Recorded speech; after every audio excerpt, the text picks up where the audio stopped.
haere mai, and welcome to Cult Chat, the podcast where we talk about coercion, control, and all things cultish.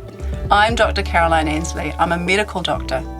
As a child, I lived at the Centrepoint community, a notorious cult in New Zealand, and now I run a website that advocates for the former children of the community.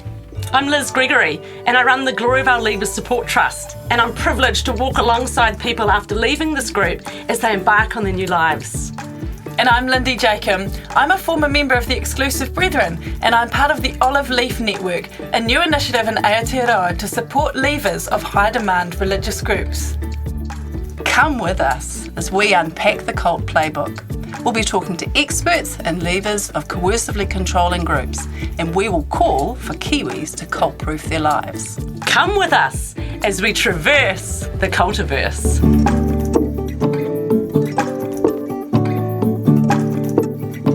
A warning, this podcast contains references to subjects and discussions which may be difficult for some people to hear.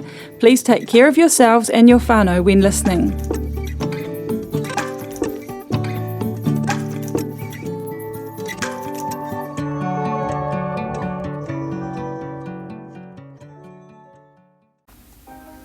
Hi, Kaz here with my friend Anka Richter, who's the author of the fantastic book, Cult Trip. She's bringing us an exciting event this year.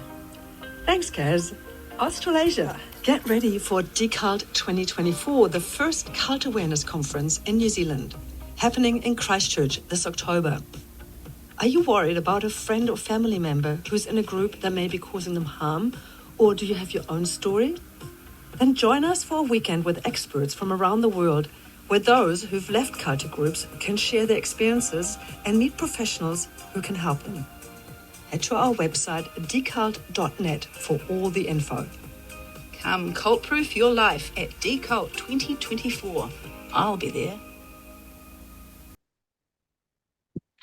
Well, welcome back, everyone. Lindy, did I just see you stuffing chocolate in your face? Have you got trouble waking up? Are we boring? Yes, actually, to our listeners, there's blue sky in Kaz's photo, there's night sky in Liz's photo, but those are pictures of Barcelona, and actually we're recording this at nearly 9 p.m. New Zealand time. So, yep, I'm having a cup of tea and some chocolate to try and wake myself up for this episode. What's cool is we're going to talk about waking up, the waking up out of the cult experience. So that was a nice segue, except actually we need to throw it to Kaz so that she has a... Yes, and you guys are just leaping ahead. We've got a few things we wanted to mention before we carry on from episode 1. Okay, we haven't yet mentioned the very obvious Cult Chat t-shirts that we're all wearing. Liz, let's see your front. Yeah, and Lindy, we've got your front on display. Good. Yes, we have now stepped into the world of merchandise, though I don't think it counts as merchandise if you're not selling it. No, it's just self-promotion, isn't it? Kaz got 6 made, and my husband proudly wore his at the Barcelona conference. Yes. I'll just be really concerned, Kaz, when you make us all wear a signet ring with Cult Chat embedded into it. Yeah. Right, Kaz, so have you had a little story? Well, I also wanted to say, as well as moving into self-promotion / merchandise, we also have become award winners. Oh, we did. You've forgotten that, girls. No, I was overseas at the time. What country was I in? Let me think. Or was it Albania? Perhaps it was Slovenia, maybe Croatia. And we get this notice that we won the award, and I'm standing outside a castle. And so I get my camera and I do this big thank you speech on my camera with the castle behind me. Yeah, that's so cool. So what was the award, ladies? What was the official title? It was at the New Zealand Radio and Podcast Awards. So all the big names in New Zealand radio were there getting awards. Yeah. So that was quite cool. Yeah. Our category was the best New Zealand community radio show. Basically, it was to say the things you're talking about are important for New Zealand society, and that you have a high standard of radio production and content. Yeah, and We we won. took away the award out of all these dozens of other possibilities. I think there's about 12 community radio access shows, and we play on pretty much all of them. So you'll be hearing this right now, potentially on that one of those community radio access shows. Thanks for listening. It was hugely cool, wasn't it? And especially because, you know, this was one of those things that was kind of dreamed up at Kaz's kitchen table. And yeah, we're not professional podcasters. We did just kind of come together and chat, just like our name says. I think I remember, you know, discussing the name with you guys on the back of a serviette in a cafe, kind of a thing. So yeah, it was hugely affirming to win this award at such a quality kind of competition, and for them to acknowledge that, hey, what we're saying is really useful and really good. And thanks to Plains FM, who have been producing us and putting us across the airways. They've been so supportive. And Lindy, every time I think about the award, I think about the snippet that got entered for them to judge. And it's from the episode where you are predominantly telling us we're engaged in this great discussion about the man of God, with the exclusive brethren, the top man, flying to New Zealand on the drop of a hat's notice. Everyone had to leave their jobs, close down their businesses, and all turn up in the North Island because he needed to talk to them. Do you remember? That's right. Yeah, I do remember. I can't remember what episode number that was. It's like 9 or something. It's Two Worlds Collide. Two Worlds Collide. Yeah, so it was an excerpt from Two Worlds Collide. That's right. That won us that. So that's pretty affirming. Yeah. Enjoyed that. So there you go. Oh, I think wow. we need to change the logo and somehow get award winning in there somehow. Yeah, we do. Well, you look pretty awake now, Lindy. So shall we just segue into another one of these amazing seminars that we attended in Barcelona? Someone has done a research project on these steps to people sort of leaving high control groups. Now, they did it within the context of one group, which is the Bethelites, and they are the diehard loyalists as part of the Jehovah's Witness religion, and they live on site like they're watchtower volunteers, and so they're really living in an assisted living situation, a dependent living situation, and they take a vow of obedience, and they're financially dependent on the group, and they have limited privacy, and so all of a sudden you can see some of the factors that might be at play in a coercively controlling environment. And they looked at the disillusionment and the disaffection experiences and the exit process and the exit costs. And wow, guess what? They all talked about being deceived, controlled, how the grip was broken on their mind, and some realized they were exploited or even slaves, which is very interesting. And so they talked about stages of leaving the cult, and it all just rings so true, because I think we've talked about this. It's like a pattern, and you start to leave before you physically leave. PMO, what is it, Lindy?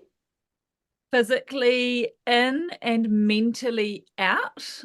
So that's a term that's often used. I think it was probably coined among the ex-JW community, PMO and PMI, physically in, mentally in. Yeah, really useful terms actually, because so many people have that PMO experience of being physically in, but mentally starting to leave, or mentally, leaving, disconnecting, disaffiliating from the group, and yet it might take them years before they actually can physically leave because of financial constraints, or not wanting to face, in particular, the groups that practice shunning, not wanting to face the loss of their beloved family and friends. So yeah, those are useful terms. And you can be POMI, which is physically out. Maybe you got booted out, and then you're still mentally in. And so this actually was a research paper that looked at people's experiences, and they all had like this similar thing. They all had doubts, which they suppressed while in the group. I found that most interesting, actually, this idea that they were, before anyone was talking to them, before there was some real cognitive dissonance, they were already experiencing doubts quietly, without articulating it. There were doubts there that was causing them to wake up on some level. And they suppress them, and they use their introjects, the things that they've been told and believed, to just keep suppressing. I just need to have more fun. Yeah. That away. And so then they said there's always an initial waking up event. So these were loyal members. It was a doubt event or situation. It was a doubt event. Something isn't right. you know? And then there's a trigger event that led them to action. So they start, there's something not quite right, and maybe they take some action. Maybe they see something wrong happening and they think, oh goodness, no one else in this group knows it's happening. I'd better go to the leaders and tell them about it. And they literally go, so they do something about it, or they write a letter or whatever. That was the third stage, the unsuccessful event to resolve the doubt. Unsuccessful doubt resolution. You're describing the exact process that my father has gone through over the last few years, like hardcore devoted, on the trust boards, like devoted his life to it. And then, they're like an event and he tried to like get help, tried to speak. Yeah, he thought that they would be like, oh, thanks for pointing out our flaws and errors. We'll set them right. And instead he got like booted. That's what happened. All of these people, it happened to all of them. And that reminds me of Victory and Hopeful. When Victory was talking about realising what was going on in the school, that was episode, I don't know, 12 or something, talking about one of the Gloria Vale women who talked on our podcast. She said, she started to ask questions about the school, and then she started to talk about it in order to resolve the... She honestly thought that they would be like, oh my goodness, yes, you're right. Exactly, the same thing. And then and at this point, like, they're not troublemakers. They were surprised that they didn't have success. And so then guess what happens? They start consuming apostate material. Yeah, because each attempt each attempt makes the doubt worse. Yes. The problem. Each time they have an attempt to resolve it. So these guys were watching banned Jehovah's Witness sort of material that ex-Jehovah's Witnesses had produced, because they're really not allowed to. Then they found out that others had the same issues as them, and they tried to deal with them, and then they realized they'd been lied to. So it's just this pattern, and I'm like, this is so classic Gloria Vale. Leads to the turning point. It does, yeah. The number of people that come out and say, oh, you went to the leaders over that too. Oh, I thought I was the only person. It's incredible. And then the turning point. Tell us about it, Kaz. They realise that they're now determined that they have to move to a conscious rejection of the organisation. But I thought they were interested that the trigger point, the thing that prompts them to do something about the doubt, and the turning point potentially are a long way apart. Could be it can take them a very long time to move. So the trigger's the final thing just before they go, and go being they might be told to go or they choose to go, and it was always around the discovery of deception. And here's the thing, it was very rarely over. Pretty much it's never about moral outrage. And it just struck me. I have asked so many people why in 2020, when the police went to Gloria Vale and had a parents' meeting and read aloud a 3 or 4 page report on the offending that uncovered. I mean, it was just morally repugnant. It just must have been such a shocking meeting to sit in. Couldn't fathom why no one didn't pack their bags and leave that next day, that next week, that next month. And they say moral outrage is never the turning enough. It's not enough to be outraged about someone's morally corrupt behaviour in the group. That's not... No way. Why not? Because at the point where moral outrage is expressed, either they'll diminish it, deny it, say that it's persecution or whatever, or the group promises that they'll do better and there's some amends, and the people in the group believe them because they're still trusting them. The turning point has to have the recognition of the deception, because that undermines everything, doesn't it? You no longer actually believe everything they say. You now think, well, if they can lie here, maybe everything else is a lie. It just takes out the foundation. So down the line, that issue now with Gloria Vale is people are now leaving because 3 or 4 years down the line, they've seen the lie, that the leaders did really know a bit of stuff. There was quite a bit of cover up. At the time, they never packed their suitcases and left, and I was left just flailing going, wow. That's really interesting. Researchers say moral outrage is never the turning point. So just to recap, for any listeners that have just dived in now, you're reflecting on a seminar that was called Waking Up, the way they've mapped out this waking up process, because this sounds incredibly useful information. It is so cool. And they said it's not enough to tell people just facts about their group, how bad the group is. You have to engage with them and they have to engage with you in the material. So it's all about, guess what? relationship building with people who are still in the group, to encourage engagement and dialogue. And then the final event was the exit planning and the preparation. And then the fade to inactivity within the group. You often fade to inactivity while you're still in the group sometimes. You really start disconnecting. So yeah, I really like it. Was so classic. Brilliant. And that's a really common XJW phrase too, fading. And it's, they often talk about that process of not doing a big splash and leaving, but just slowly beginning to withdraw from things. You can get away with it because you're not living in. They had some recommendations. They said empower people to explore their own doubts. Yes. You can't rationalize someone to this point. No.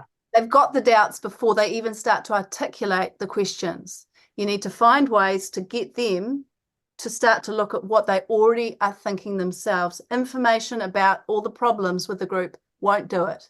Yeah. They have to engage with their own doubts that are there. And that to me was the most critical thing I took away from this, is that kind of I would call it pre-contemplative phase. Ooh. You know, before there, because we talk about that in smoking cessation, giving up. Before you start to think about smoking, you're pre-contemplative.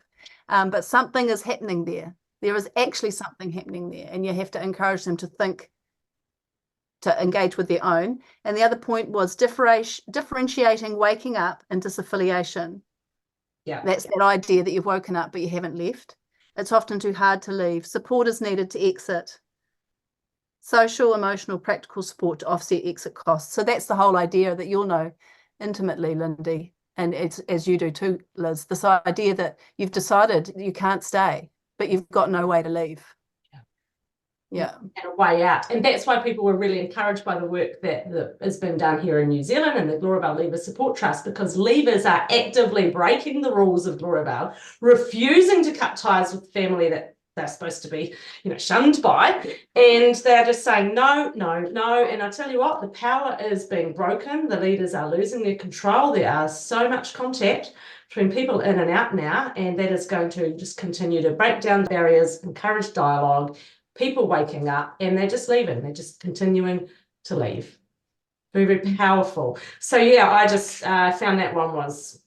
Yeah, it was. Yeah, we were gripped, weren't we? Yeah, it was good. Yeah. So I want to move on to talk about the second generation, because if there was a theme at this conference, I know it was supposed to be about recovery, but the theme I really heard rammed home repeatedly is the harms that the second generation carry. Maybe I was just going to those particular talks, but it kept on coming out in the groups and the talks I was in, is the impacts on the second generation. There were two particular panels that I don't think I'll ever not feel the feeling of sitting and listening to these two different groups of people tell their stories. They were very similar in some ways, but also really different. The first panel was a panel of 4, 1 man and 3 women who are former children of God. And it's a massive international group where kids get flung all over the place and separated from their parents. So I'm not sure if they had a close tie or relationship during their time in the group, but they have come together subsequently. And the other panel was a panel also of 4, also 1 man and 3 women. They were from the Tony Alamo Christian Ministries group, which is, they're a younger group of leavers, and they also grew up and lived in this group. Both groups started in California. Both groups were an older man going around and recruiting young hippies. Similar timeframes, late 70s, early 60s. Yeah. And late 60s, early 70s. Yeah. And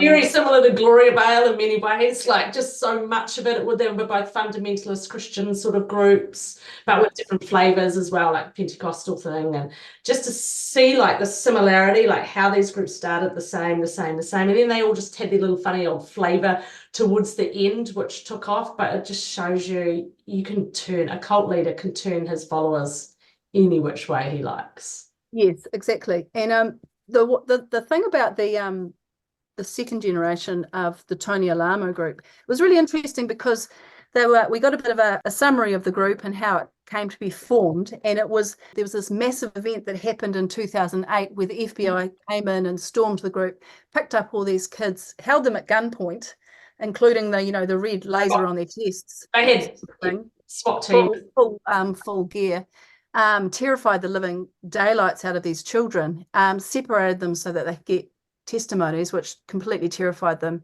ended up in foster homes, and they ended up staying in foster homes, most of them, because their parents were given the choice in front of the judge eventually, is the Tony Alamo group or your children? And most of the parents actually chose to stay in the cult, and their children ended up in long-term foster care, which is pretty tragic. It was, but when the children were asked a question, how do you feel about the way that the government sort of went in and picked you up? Response was so interesting. One woman said, I needed to be rescued. I would never have got out any other way. Another of the guys, he said that we're not to criticise the government authorities for how they did it. Yep, they could have been softer, it could have been gentler. He said, but that wasn't what gave us our trauma. We were already traumatised by our life in that group. So they said he wasn't interested in pouring scorn on the government for their intervention. Found that very interesting. Yeah. That was so impactful that, I've come home, Kaz, and Graham and I have just finished watching the Tony Alamo Foundation 4-part mini-series, doco-series called Ministry of Evil. Actually, only just finished it this evening, and now we're watching all the short clips, other doco-series that have gone around, and it is just like up to episode 3. You think it's the Glorabelle story because they even started the same year. Like, there's just so much similar, and I know that that's the power of watching someone else's story. You see your story. Concept. Yeah. So I think I encourage people to watch that one. You'll be really impacted by it, Lindy. But that was a group that the children got taken out, and there were just massive court cases over federal money and exploitation. Like, the feds really were trying to find a way to deal with this group. And you know what? To this day, the man went to prison for 125 years, died in prison 2017. And the lawyers have won $1.1 billion for the children and the survivors. I mean, there was a multi-million-dollar industry, but clearly they've got money out of somewhere else. And he's died, but the ministries are still continuing. There's still a group of people. There has been no suggestion of abuse sort of since then, but these people are still a bit loyal to Tony. That's such a disturbing thought. The diehards. Yeah. So there was this group of these 4 now adult former children who came out at 10, at 12 and 16. That was the ages that they came out, and they sat up on the stage and they just kind of had a conversation in front of us, in which it was such a privilege to watch them have a conversation together, because they were grappling together, because they weren't all in like minds. They were grappling over things like who was responsible. Could they have done it different, the FBI? What was our identity? Did we have identity? They were chucking around these really rich and such heavy ideas in front of us, as if we weren't there. And some of the things they said, we had a collective identity. It's all we knew. There was no self-identity. We couldn't wait to die to get our stars in the crown. We weren't ever really kids. They said, their identity was based on being good. There was no internal world. It was all external. Yeah. They didn't have a sense of self-awareness because there was no self. And we know that's what coercively controlling groups destroy.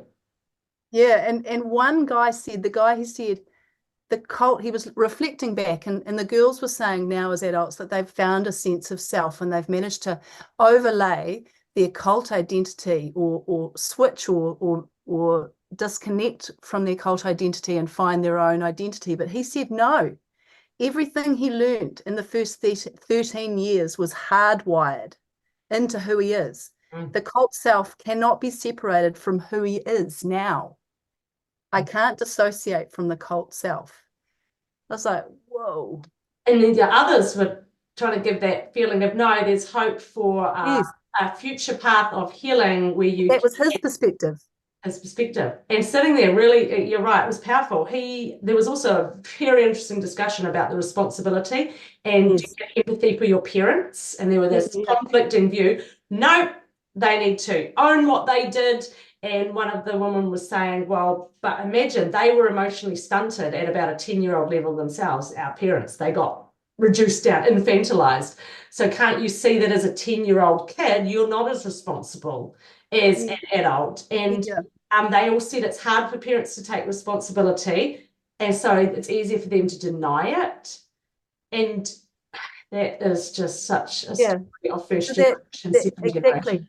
That whole idea of making right, the second generation having to kind of say, this is what has happened to us. You need to see what has happened to us and you need to face it, acknowledge it, and do the repair work. Yeah, that was again a theme that kept on coming out.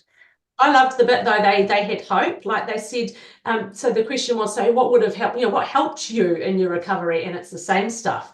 Appreciating the little qualities about the leavers, seeing them as individuals, not as part of a group collective. Don't underestimate your tiny interactions of kindness, your compliment. Actually, it's had a real impact on Graham. He's come back from this conference and he's just gone, oh, I can just be doing so much more in what I just do anyway. It doesn't take much to offer another sentence or two when you're sitting with someone who's No, and I've been thinking about, since seeing this, I've been thinking about young people, because another thing that struck me utterly was how many people were very young when they got recruited in, or the second generation reflecting back on their youth. But like, can anyone think of, no, I'm sure you can think of some people who are older, but most of the people I know about who were recruited into a group were recruited in as young people. 18, 19, 20, 21.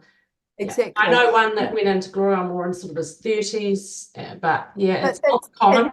And we've often talked about, that idea of people recruited into cults being weak, and somehow sort of deficient. But actually, most of them are young people. And I've got a lot of young people in my life, and they're all vulnerable because they're young. Because they don't have their identity set at 18, 19. What did Steve Hassan, he said, I think it was him, these groups don't actually brainwash. They indoctrinate. You don't have an identity, really. They just stuff you full of theirs. They're not wiping your slate clean. They've stuffed you full of their indoctrination. Yeah, he was recruited at about 19. He was, it's quite Carol Murchison, who was a lawyer that I went to talk to, she's a lawyer who advocates for cult survivors in America. She said, when you are 19, you don't know what your own personal agency is. So it is very easy for them to take it away from you. Oh, yeah, that's incredible. So I think fundamentally, we're talking about young people. This is ultimately about youth. Yeah, actually. And one of the big things Steve Hassan said is the battle at the moment, it's the biggest issue of our day.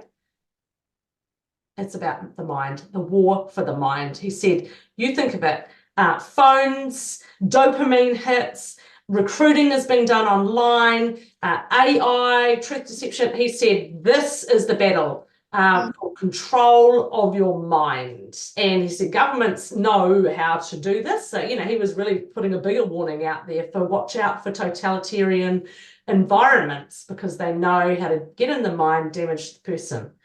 That seminar with Tony Alamo and the Children of God has So we talk about the Children of God one? Impacted me because again they had a male there and then 3 and their guy Joey, he said the group messes with the foundations. It disrupted my development at an early. So you're talking about the panel of 4 adults who were children in the Children of God. That's right. So that's a very, very big international cult, which still operates now at a much smaller level, but it's probably, I think, and I've heard many people say, the worst cult because of how it systematically destroyed family, destroyed connections, groomed boys to become abusers, created submissive girls who just grew up to be sexual objects. And then anyone who dissented just got separated from all their loved ones and sent around the world.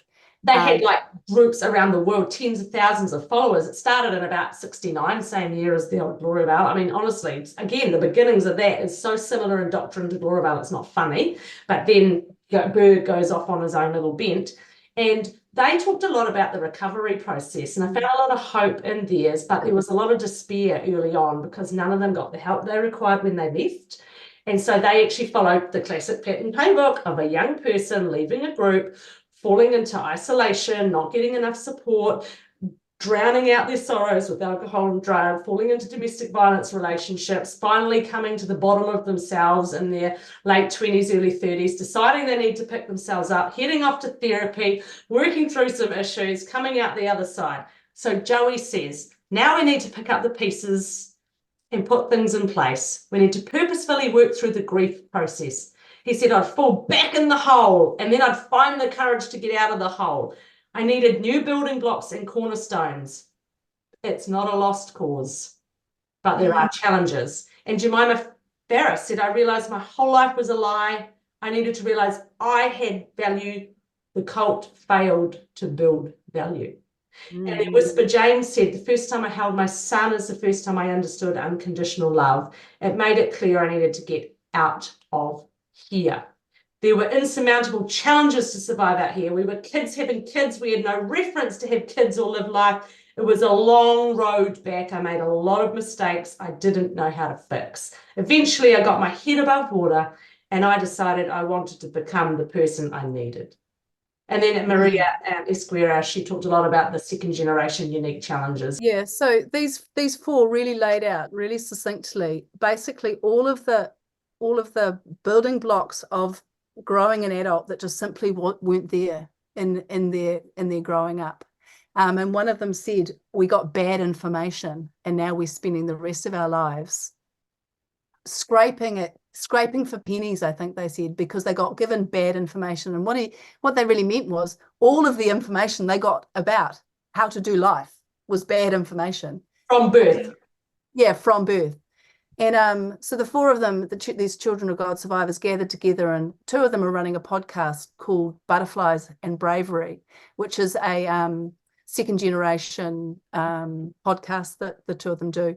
The other two live in the Gold Coast near each other, and Joey is, I think, does some work for an NGO around domestic violence, I think, what he was doing. And Maria, the fourth, is actually coming to the Cult Conference in October. I can't wait to see her there. She's a psychologist, and she's really passionate about disability, and she's passionate about healthcare neglect because she experienced so much herself, and she's agreed to come on Cult Chat later. Yay. So we'll hear more from Maria. But what Maria has done with the help of the others is survey, I think it was 76, kind of informally, it wasn't a formal research project, but she surveyed 76, I think, second generation cult leavers to find out about their experiences and basically some of the impacts and the struggles that they live with now.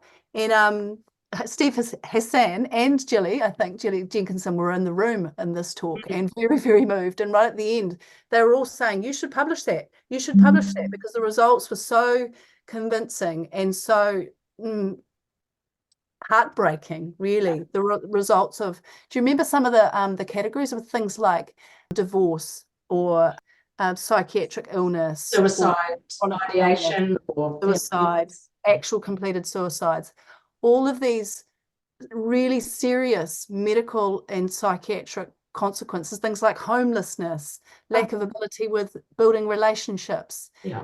There was just lots and lots I didn't write them all down, but the percentages that these people were sort of self-identifying as going through were just frankly shocking. And what she kept on saying is, we're burying our people. Yes. We're burying them. Tragic. It's tragic, yeah. And they're the ones that were sitting with tears in their eyes during one of the seminars that I ran, and they came and said, we might not have had to bury this many people in our family if we'd had this kind of support. Yeah. Wow. So I mean, it was a tragic talk, but it was also I've been in communication with her since, with Maria, and she's she was listening to the Centrepoint story and really identified. I identify with the Children of God story, and she mutually identified with the Centrepoint story. And she said to me, the failed experiment, because that's what Centrepoint was described as a failed experiment. And she said, absolutely, the Children of God was a failed experiment. And, you know, what can people like these four and all other people like ourselves, second generation cult survivors, do to make it different moving forward? And that's ultimately where the hope is, because you know, Liz, you're always coming back to hope. And that was a story that was hard to feel hopeful in, because there's so much devastation and loss in that cohort of adults who were children in the Children of God. There's so much heartbreak there, but I think there is so much power too in sharing these stories and getting your head up above the shame. Yeah, and they're just starting to do that. Like, as a collaborative group, there is no like global collaboration between Children of God survivors. Everyone just splintered off, did their own, left, just lived that very isolated life full of shame, not wanting to talk about it. So there's actually a little bit of potential movement and interest there, maybe where there's that encouragement from us. Have you thought about a second generation podcast for Children of God, like the Exclusive Brethren have started up? Oh, Get a life. Former members. Really powerful to have people across countries sharing stories and realizing there's power in that. Yeah, I found it extremely sobering, and that one was actually introduced by young Yalala. She did a video introduction of it, and she said that of all my work with cults, I think I have to say that Children of God probably tops them all as being the most destructive, abusive, shocking outcomes. Yeah. Again, a group of young hippies who didn't have a clue in the world, who allowed a psychopath to tell them how to raise children, and he did everything he could to destroy every natural bond, makes children safe, and builds adult maturity. And started with a religious group, it was a Christian group, and then they got the live-in part of the compound, and then he did the separation of girls and boys into different dormitories. And do you know who else tried to do that? Hopeful Christian in Gloriavale. And the parents pushed back, and they said, oh no, I think we'd like to have our children in the same house. But it was all the same. They were living in family houses, big family houses with 3 or 4 families in it, like Gloriavale was in the early days. And I just shudder to think if Hopeful Christian had got his way for that separation of dorms, there is just no saying that it wouldn't have gone off in exactly the same direction. Well, Bert Potter achieved the same. He did manage to get the teenagers away, the young teenagers away from the adults. But one thing that Maria did actually, the Children of God, Maria Esquire talked about, she did a do's and don'ts for therapists. She said what's helpful is being curious, lots of listening, doing your own personal reading as a therapist, and offering practical advice. She said what was unhelpful, it's important to remove any sense of power and control, like being told off, anything that makes you feel like you're being told off. Showing little awareness of the cult was very unhelpful. Diagnosing without understanding. And she said, and I've heard someone else say this too, suggesting a treatment order. So that's kind of going, oh, we think we might have to admit you to hospital, you're so psychiatrically unwell. Which I have to say, sometimes you have to do. So you can't like put them in a car and not tell them what you're doing with them. No. So I'm not sure how you get around that when you actually really do have to do that. Yeah, and she said important to check people's understanding of terminology, and be aware of what kind of supports people have. Yeah, and she did. There was a real, like I agree with you, a really strong emphasis of the power of support groups, those peer supports that we were talking about in the last episode, of actually getting together and being able to tell a story with someone who's gone through something similar, able to articulate it. Amazing. Something that ran as a thread through all of the survivor stories that we went to was the concept of grief, and there's just such a grief and loss. And so if that is one of the big presenting issues, then really grief and loss counselling is essential. But it was around the grief of leaving, And it was the concept of that you have 4 lots of grief when you leave a group like this. There's the grief of what you've left behind, like your friends, your family, your status, your, comfort, whatever. 2, the grief of what you didn't have while you were in the cult. So your freedom, you didn't have freedom to think or feel or learn or grow or be yourself, or grief of what you did while in the cult. They might be the things you saw or the things you did yourself that you now feel guilty about, or the time you lost. And 4, the grief of what you didn't do while in the cult. So you didn't have educational opportunities, you didn't have development of skills, you didn't have personal autonomy, you didn't get to meet others. And that actually you need to go on a grief and loss recovery. And where you heal by recognizing and naming these emotions. You learn to rest, you learn to grieve, you listen to your body, you allow therapy, and you start there. And I just thought, I think that's really helpful, because it took me a few years before I encountered grief material. And when I did, I was like, oh my gosh, this is describing all the stuff I've been going through. But I think for me, I mean, that was like 15 years ago now, was when I'd first left. And I did have some counselling then, and I had caring people around me supporting me. But I think because it hasn't been death, yes, therapists or people around you, if there was an actual death, the first thing they'd be doing is saying, how about grief counselling or grief books? Whereas no one had suggested that for me. And it wasn't until I stumbled across a book on grief that I was like, this is describing what I'm going through. And so now, often, on that subject of therapists with former members, and when people say, how do I find a therapist? I can't find one that specializes in spiritual abuse or cult recovery. I'm like, okay, don't worry about that. In New Zealand, you can't find many people who do specialize, but I'm like, look for people who specialize in grief and loss, and look for people who, are trauma informed and those kind of things, because it's, or CPTSD, because it's like people who are informed in grief and loss will definitely be able to help you, because there's so much overlap with. Yes. Yeah, so that's really helpful. Yeah, that was a great session. And then the final last one that I sort of want to touch on is the encouragement of the advocacy efforts, because this group of ex-Jehovah's Witnesses has got together and they've created a whole movement called Mandated Shunning is a Crime. And mandated means that an organisation is forced to make you shun your family or you're going to get the oust. It's not a group having membership criteria and then disaffiliate and disassociate. That's not mandated shunning. It's a specific thing. And the impacts are very severe. They're very long lasting. They've actually written a paper on it as well. It's akin to social death. So it's a very dangerous thing. That's what you said, Lindy. You said about like feeling like a type of suicide. Yes. Yeah. And in order to cope with shunning, some people personally stagnate. They get involved in rebellion and risky behaviors. They avoid close relationships, but they said people need to be encouraged, listen to this, to emancipate themselves from fear. Oh, what a word. Free themselves from fear. Free themselves from fear. And it said shunning is not an act by one. Shunning is a collective practice, and everyone in the community participates. And you know that if everybody stopped participating, the power of shunning would disappear overnight.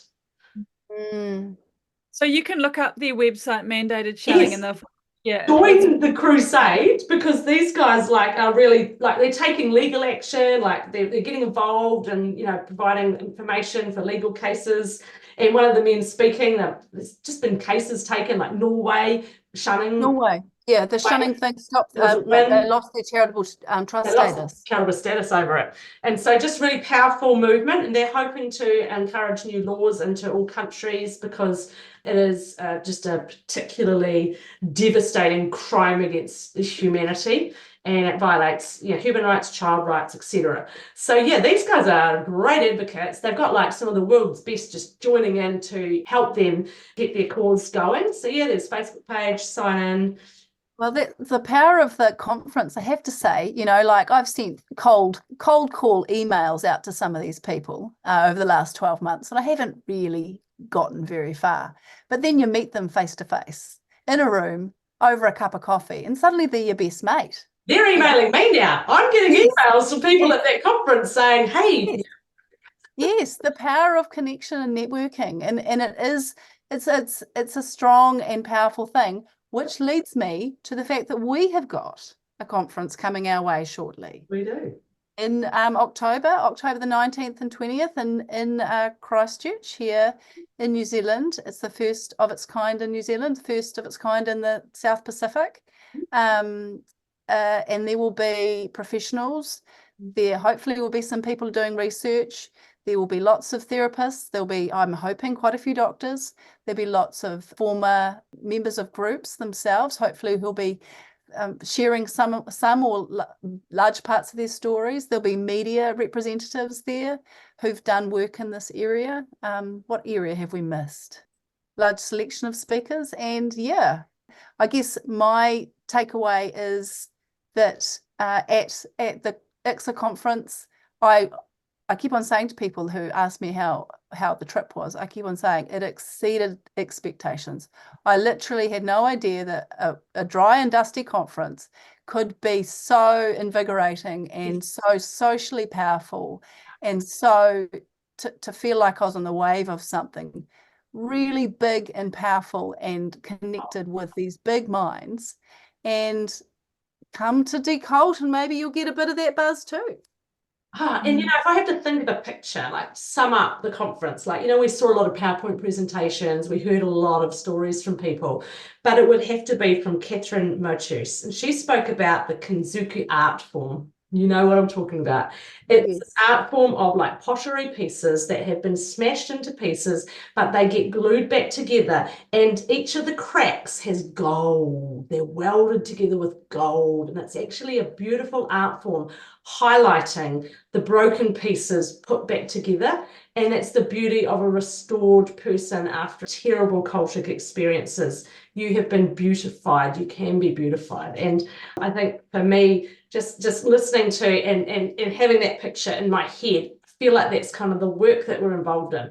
How many people can we just help put back to pieces? How many people in New Zealand can we help get that gold out and help weld people together? Well, because that was it. Those were the people we met, Liz. I mean, like I don't think there's probably a handful of people I met who hadn't had some kind of very serious experience of coercive control.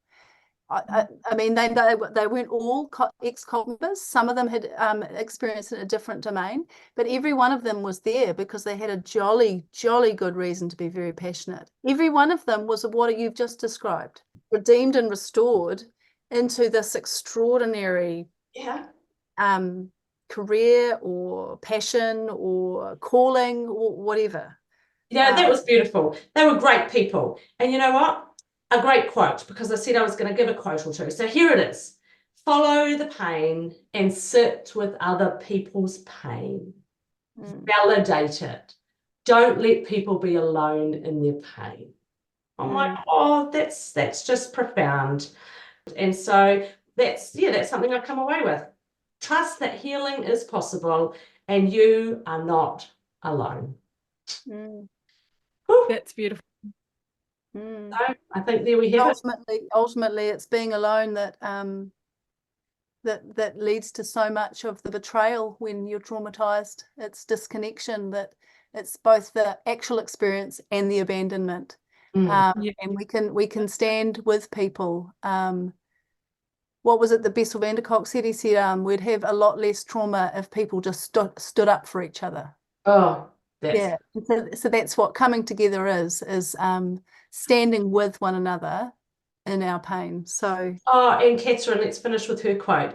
She had a new name in the group. She changed her name to Roxy. So she was Catherine, she became Roxy, and then she went back to Catherine, and she said, so where is Roxy now? She said, she lives on in my nervous system. There are times where the fear is intense. I know how to separate Roxy from my survivor parts.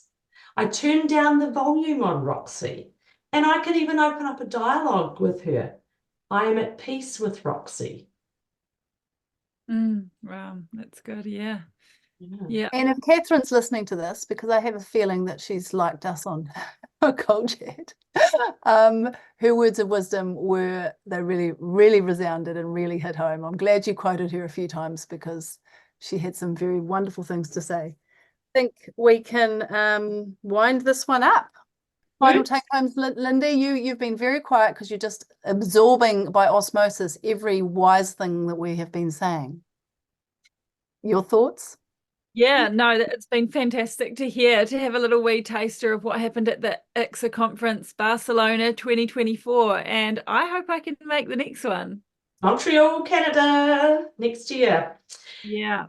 Well, everyone, amazing to be back with you all, and let's keep encouraging our listeners to cult-proof their life. Listen in on all our various platforms, like share, tell your friends, and Lindy's having a wee yawn, so it's probably time to say see you later, sayonara. Good night, all. Ka kite anō. Bye, everyone. If anything in today's episode was difficult or upsetting for you and you would like to talk to somebody, we encourage our New Zealand listeners to free call or text 1737 for support from a trained counsellor. Or you might like to visit the resources section of the Olive Leaf Network website, where you can find a range of organisations and resources that might be able to support you. We would also like to remind you that the views and thoughts and opinions that have been expressed in this program are the speakers alone, and Cult Chat does not necessarily endorse or share them.